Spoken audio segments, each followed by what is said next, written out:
திருவாசகம்.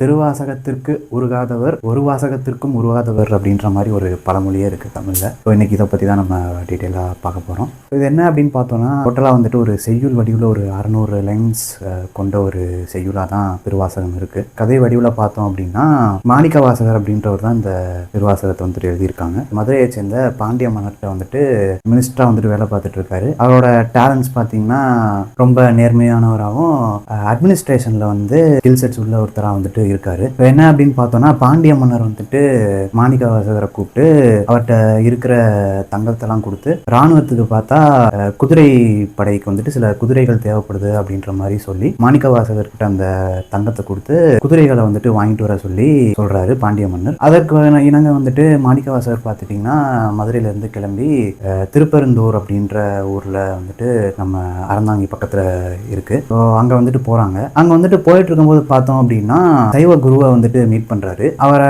பார்த்த உடனே வந்துட்டு பார்த்தா அவருக்கு வந்துட்டு ஒரு ரியலைசேஷன் ஆகுது. என்ன அப்படின்னு பார்த்தோன்னா, சிவன் தான் வந்துட்டு அந்த சைவ குரு வடிவில் வந்துட்டு வந்திருக்கிறாரு அப்படின்ற மாதிரி ஒரு ரியலைசேஷன் வந்துட்டு மாணிக்கவாசகருக்கு வந்துட்டு ஆயிருக்கு. ரியலைஸ் பண்ண மாணிக்கவாசகர் வந்துட்டு அந்த பாண்டிய மன்னர் கொடுத்த நகை இருக்குல்ல, அது குதிரைக்கு வாங்குறதுக்காக கொடுத்த நகைகள் இல்லையா, ஸோ அந்த நகைகளை வச்சு அந்த இடத்துல பார்த்தீங்கன்னா சிவனுக்கு வந்துட்டு ஒரு கோயில் வந்துட்டு கட்டிடுறாரு. லேட்டராக வந்துட்டு அந்த பாண்டிய மன்னர் வந்துட்டு இவரை கூப்பிட்டு கேட்கும்போது என்ன அப்படின்னா, நீங்கள் கொடுத்த தங்கத்தை வச்சு நான் சிவனுக்கு வந்துட்டு கோயில் கட்டிட்டேன் அப்படின்ற மாதிரி மன்னர் சொன்னோடனே மன்னர் வந்துட்டு ஃபியூரியஸ் ஆகிடுறாரு. ஆகிட்டு மாணிக்க வாசகர் வந்துட்டு தண்டிக்கிறதுக்கு கட்டளை பிறப்பிக்கிறாரு. சில டிவைன் இன்டர்வென்ஷனால மாணிக்க வாசகருக்கு வந்துட்டு அந்த இடத்துல எந்த ஒரு இழப்பும் ஏற்படல. ஸோ மன்னருக்கு வந்துட்டு புரிஞ்சது மாணிக்க வாசகர் வந்துட்டு அவரோட அரசவையில் சாதாரணமாக வேலை பார்த்துட்டு இருக்கிற ஒரு மினிஸ்டர் மட்டும் இல்லை அப்படின்ற மாதிரி பாண்டிய மன்னருக்கு புரிஞ்சிருது. அதை புரிஞ்சுக்கிட்டு மாணிக்கவாசகரை விட்டுறாங்க. ஸோ அன்னையிலேருந்து பார்த்தோம் அப்படின்னா மாணிக்கவாசகர் வந்துட்டு அவருடைய இயல்பு வாழ்க்கையை வந்துட்டு தொடர்ந்து முழு நேரமாக பார்த்தீங்கன்னா சிவனுக்கே வந்துட்டு அவரோட